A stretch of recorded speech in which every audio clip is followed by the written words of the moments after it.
I plan on looking at a lot of references tonight and a lot through this passage, but it says, ye have, in verse 50, ye that have escaped the sword, go away, stand not still, remember the Lord afar off, and let Jerusalem come into your mind.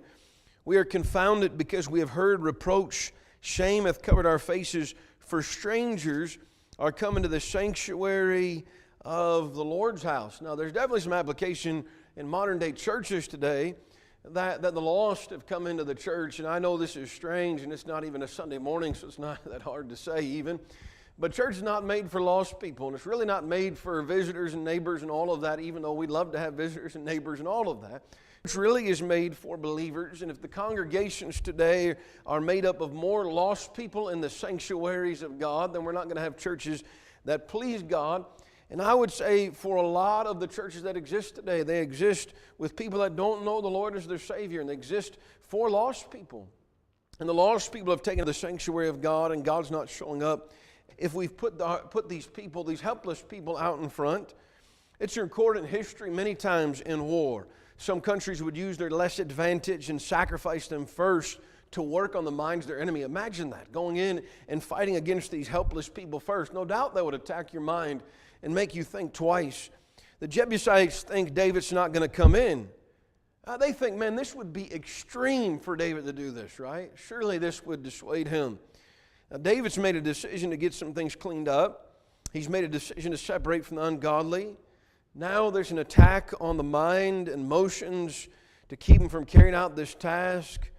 And no doubt he's beginning to think, and this again is the same question that we're going to be asked or think about that comes to our mind when we think about separation. But what are people going to think if I don't do this anymore? What do people think if I do this thing that God has called me to do? How are people going to react? Aren't people going to consider me extreme? I mean, isn't this the hard part even of having children? Dad at times was extreme because we're very different than most families. We were different than most of the world, for sure. It was extreme. And I remember at times my sister, who was a little more vocal than I, would ask my dad, well, nobody does it like this. Most parents don't care about these things. Why do we? This seems extreme. If not said in word, it was definitely said in the way things were reacted. And I can't say I disagreed at times thinking that. Like, why must we be so extreme? And yet, the Bible calls for some extreme decisions in life, extreme separation. I believe, again, so often in my life and others' lives, whether it be with our family, convinced there's a step to take. I believe that. I believe people come to the point and they believe, man, God has showed me I need to do this thing. I need to get rid of this. I need to stop doing that. This is going to be hard. My kids might not like it. I definitely might not like some of these things.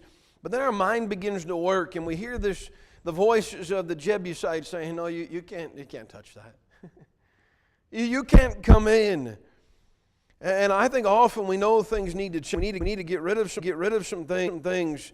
But we don't do it. Now, I used to work with youth before I even pastored, and I remember seeing people get right with God at camps. And I remember one young lady who came to me and told me how she had made some decisions, and she got home from camp, and her parents really didn't encourage her in those decisions, because for them to encourage her, they would have to give some things up, and they weren't willing to do it. And she was old enough to make those decisions, but it would have been a hard decision to make. Right?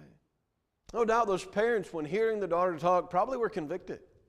I have to believe if they love the Lord, they're thinking, man, she's probably right. Maybe we should do that. We probably should do that. But then the voices start and they